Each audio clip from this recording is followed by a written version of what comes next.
masjid buat siapa? Anak-anak kita. Kalau misalkan barangkali di luar sana ngaji mungkin mahal atau ditagihin bayaran sama, di sini silakan yang penting ngaji dan diserahkan sama orang tua.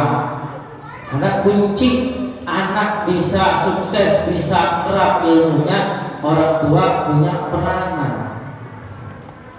Itu jadi malam ini dalam rangka doa bersama untuk pembangunan asrama Al-Kautsar yang insya Allah setelah nanti Maulid tanggal 13 bulan ini itu bakal naik batu hebel. Jadi batu hebel itu yang nyumbang Bapak Haji Masdi. Mudah-mudahan hartanya berkah dan itu sampai hari kiamat. Karena bakalan ada yang menggusur, kecuali ini digusur sama pemerintah. Kalau ini digusur sama pemerintah, jadi ini saya jelasin bapak-bapak, ibu-ibu hadirin rahimakumullah.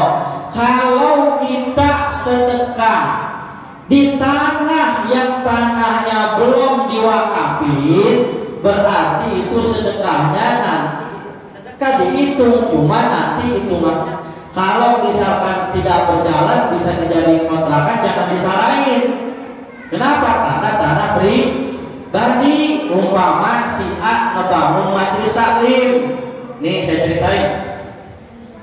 Umpama si A ngebangun majelis taklim, si A ngebangun pondok, tapi tanahnya bukan tanah wakaf, masih tanah pribadi, tanah bapaknya. Tapi minta sumbangan dengan dalil siapa yang bersedekah hartanya akan kekal. Iya kekal kalau masih diambil manfaat. Tapi kalau tanahnya masih tanah pribadi, mohon maaf, nanti sama anak cucunya digugat. Bangunannya udah jadi 2 lantai, ini tanah engkau buang. Lo bangunannya punya masyarakat yang nggak bisa tanah engkau. Kenapa? Karena masih tanah pribadi. Oh, enggak salah.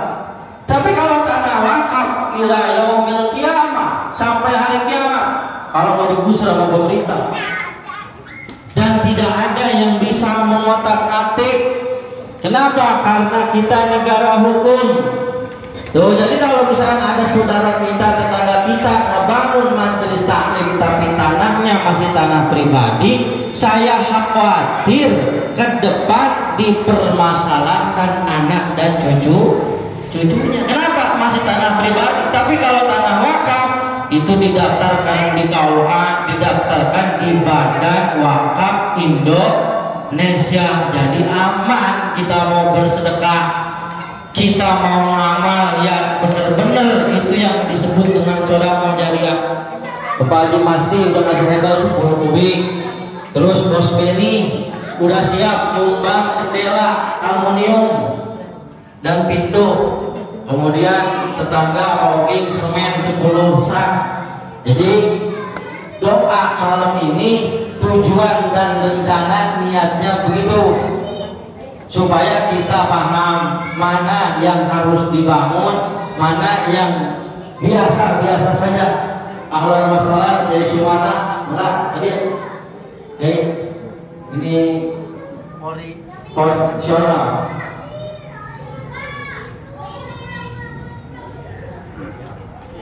Itu.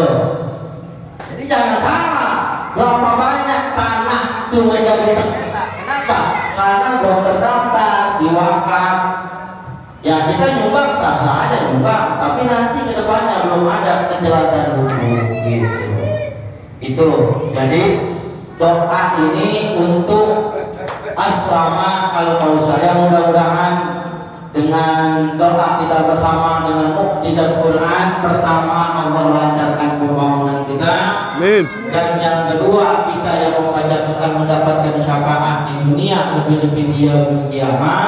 Yang terakhir kita niatkan khatmil Quran ini paknanya, ini yang penting buat orang tua kita yang kurang sehat, buat anak-anak kita yang lagi belajar, buat engkong nyai kita yang udah meninggal, buat saudara-saudara kita yang sudah mendahului kita.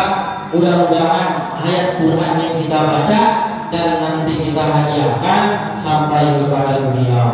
Yang terakhir, jadi sistem caranya nanti Kang Al-Quran Perdus yang juga Al-Quran Perdus itu baca sampai beres. Berarti umpama A, 1, 2, 3. Yang tidak dapat Quran Perdus maka bacanya surat Yasin 3 kali.